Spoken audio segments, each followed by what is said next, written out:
E aí, querido? Tudo tranquilo? Tudo bem contigo? Bom, vamos para mais uma aulinha agora de bioquímica e falando de um composto orgânico que são as proteínas. Proteína talvez é o composto orgânico de maior frequência aí na prova da URGS, em função da diversidade de funções que ela desempenha e até mesmo pela quantidade e importância desse composto orgânico que a gente encontra nas nossas células, tá bem? Então, como sempre, né, dá aquela organizada aí no teu canto de estudos, te acomoda bem, pega o teu mate, a tua água, o teu chá, ou um ha-ha-ha qualquer aí, e depois da vinheta, vem comigo e vamos tocar ali ficha.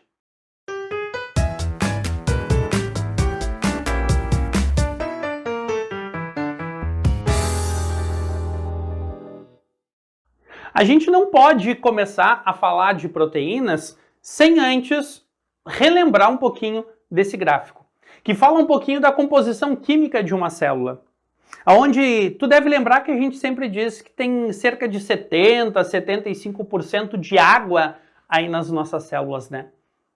Mas e depois? Qual é o composto mais abundante nas células de um ser vivo? E a resposta, proteínas. Nas nossas células, a gente tem em torno de 10 a 15% de proteínas. Então já faz um destaque bem importante aí no teu material, que proteína é o composto orgânico mais abundante nas nossas células. Tá ok? Não esquece disso. Bom, mas por que será que proteína é tão importante? Isso a gente consegue entender agora ao longo da nossa aula.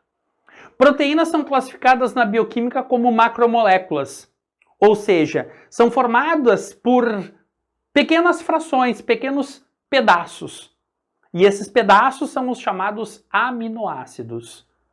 Então, uma proteína a gente pode descrever como um polímero de aminoácidos.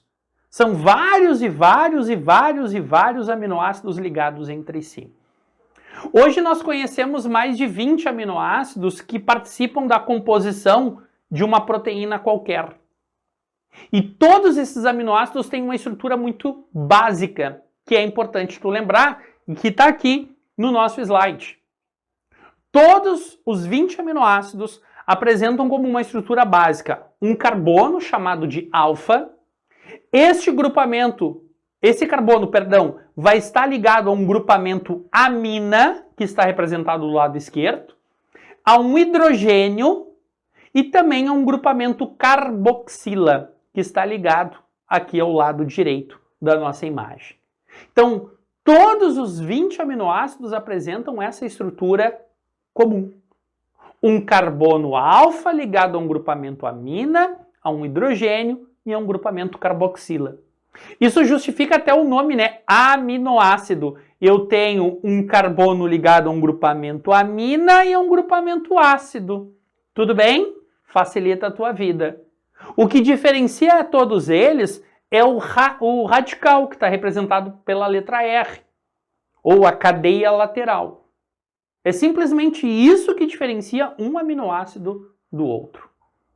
E aí, pensando nessa estrutura básica de um aminoácido qualquer, vale a pena tu destacar bem grande no teu material, que a estrutura de uma proteína, por consequência de um aminoácido, a gente sempre vai ter no mínimo esses 4 elementos: o carbono, o hidrogênio, o oxigênio e o nitrogênio.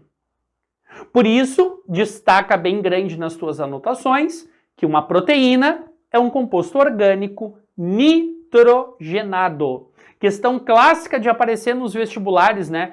Quem são os compostos orgânicos nitrogenados? A gente pode lembrar de proteína, a gente pode lembrar de material genético e a gente pode lembrar de vitaminas.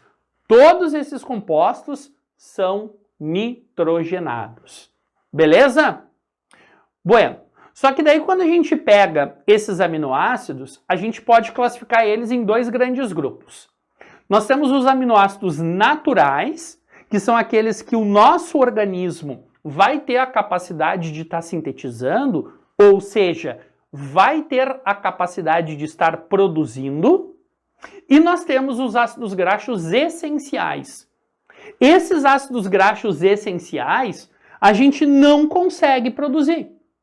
O nosso organismo não tem a capacidade de sintetizar.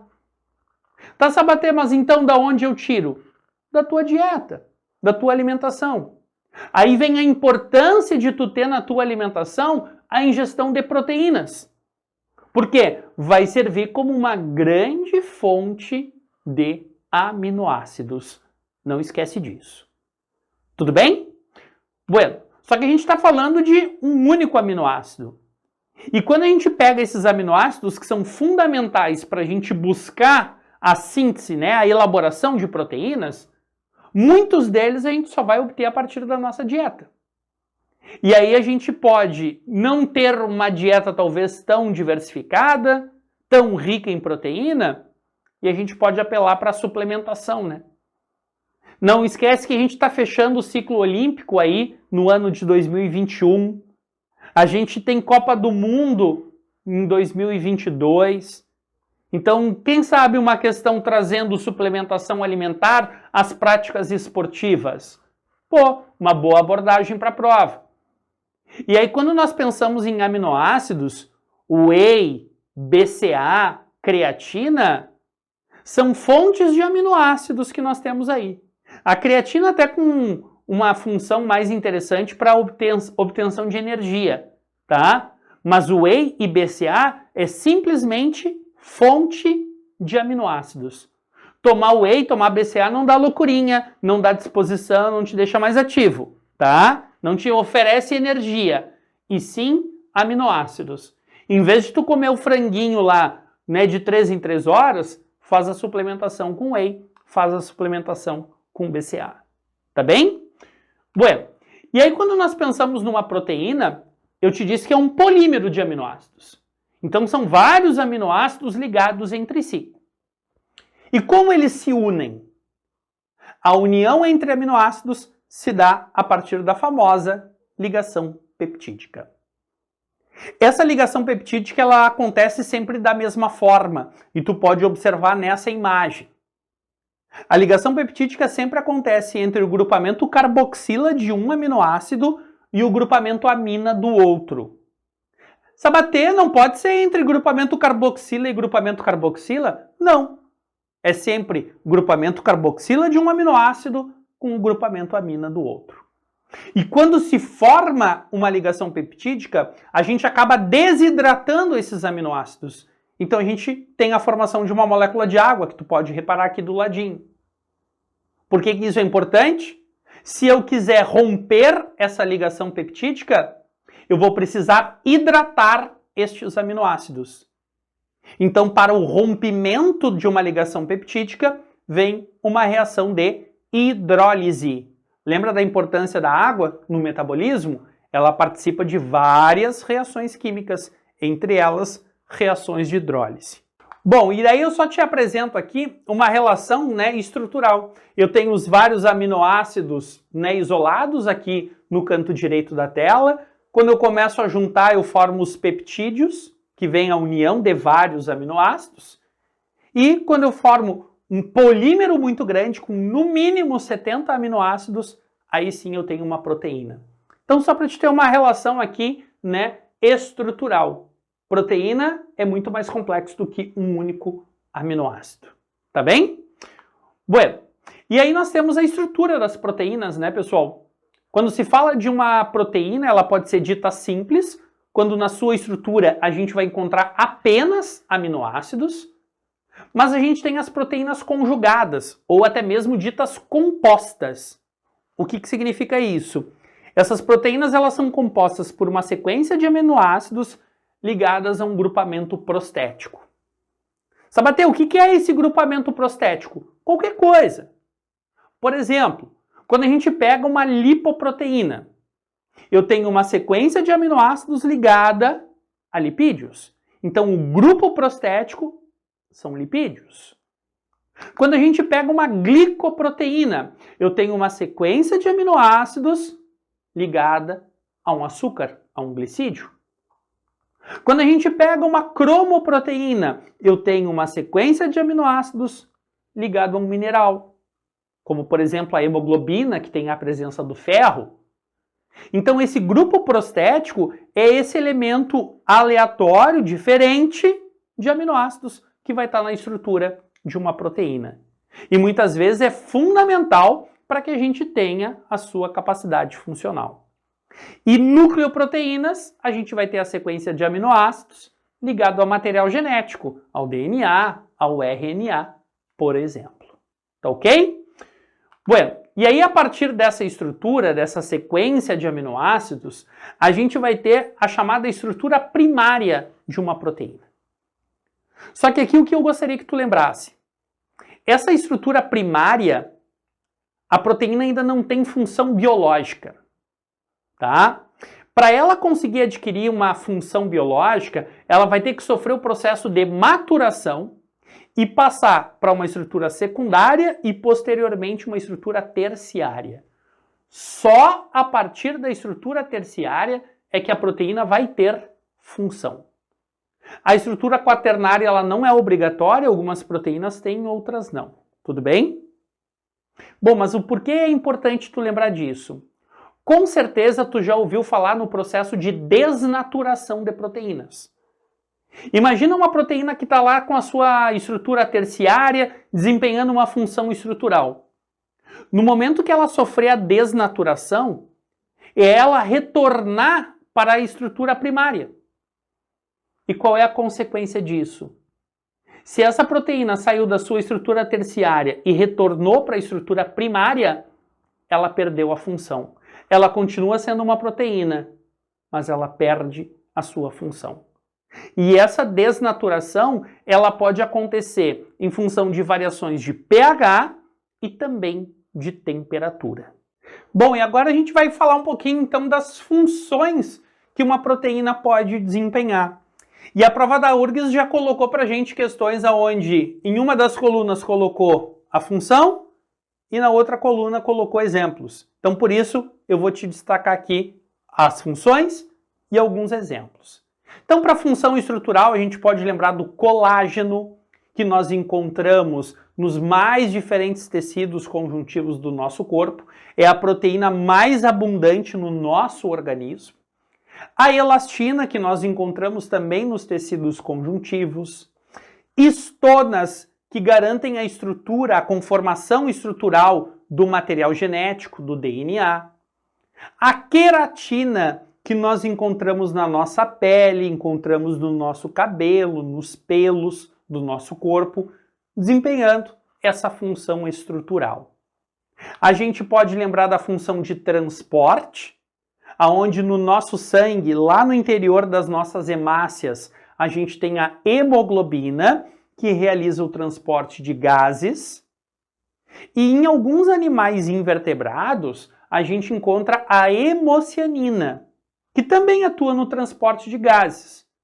A grande diferença é que hemoglobina tem ferro na sua estrutura e hemocianina tem cobre.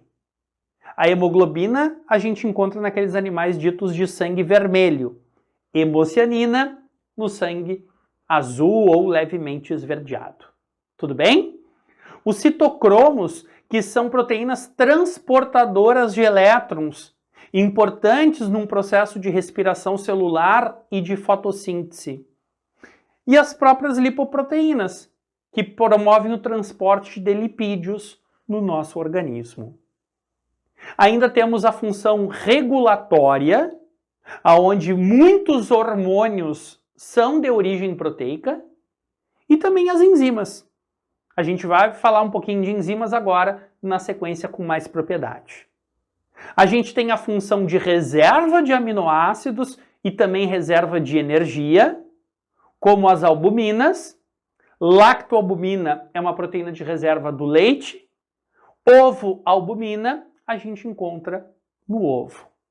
E a gliadina é uma proteína de reserva de origem vegetal. Todas essas proteínas de reserva acabam sendo utilizadas na produção de whey, por exemplo. Porque o objetivo é te fornecer uma grande quantidade de aminoácidos. E aqui tu tem proteínas de reserva de aminoácidos, né, nesses seres vivos. Então, é uma boa opção. Hoje a gente tem whey vegano, né?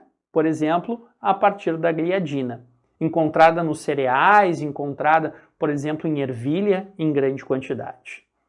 A gente tem as proteínas de defesa ou de reparo.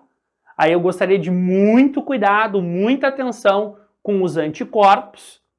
Pelo amor de Deus, anticorpo não é célula de defesa, anticorpo é proteína de defesa, que vai lá inativar um agente estranho, que vai lá inativar uma célula infectada. A fibrina, que atua no processo de coagulação sanguínea, assim como a trombina.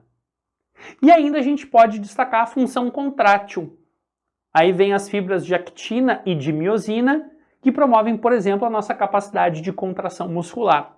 A alteração das formas de células, até mesmo garantir a sustentação para as células. Altera a forma e também mantém a forma das células. Depende do mecanismo de ação delas. Tá bem? Mas acho que para a prova da URGS, a gente precisa dar uma atenção mais especial às enzimas. Enzimas são catalisadores biológicos, né?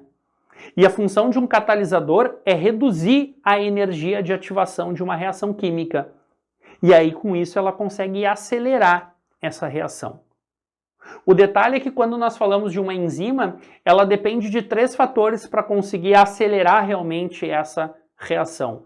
O substrato, a temperatura e o pH. O que eu quero que tu lembre para esses 3 elementos? Quando nós falamos para substrato, lembra aquela historinha clássica que o pessoal da química não gosta?